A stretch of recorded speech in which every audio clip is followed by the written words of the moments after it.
Opened or closed body language. Italians from New York, we talk with our hands. We put our hands in front of us, but we're also in the box. We're not out there.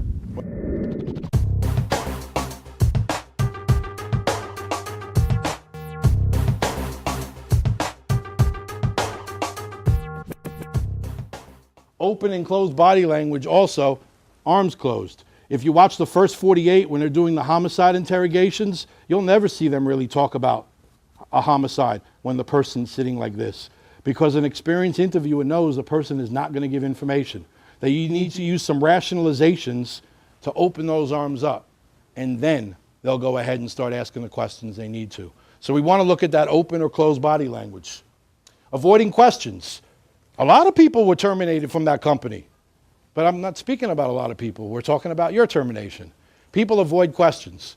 Something that stood out in this interview, the left shoulder shrug. You see, if someone asked me a question right now and I didn't know the answer to it, but I didn't want to say it, I wanted to show you that I don't know, what would I do? I would shrug my shoulders. That's the key word, both shoulders. When someone's doing an interview and one shoulder shrugs, they're not confident about what they're saying. They don't know, but they kind of know, because it's a lie. So it's good to look out for the left or right shoulder shrug. The list goes on. There's plenty of more markers that you can look at. The position of their feet. If they're facing the door, it usually means they can't wait to get out. If their legs are stretched out, they're trying to keep you as far away from them as they possibly can. If they're sitting on the edge of the seat, it means they're trying to leave. Look for unusual reactions or created jobs. Does anyone have any questions yet? Yeah, what's created job? That's a great question, Brad. It came at a perfect time because that was my created job, the water. And don't make fun of the way I say water. That was my created job.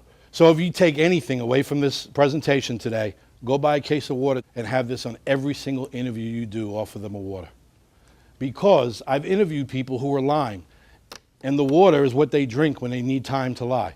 They don't know the answer to your question. So you ask the question, they take the cap off their water, they put the water to the lips,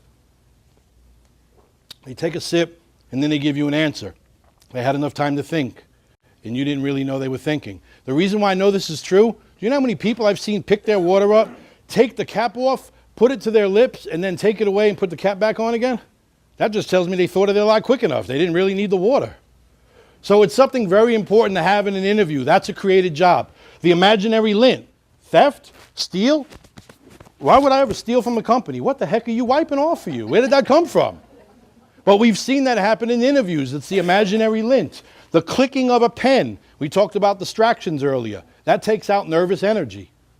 So all of these things could be a created job. Thank you for that, Brad.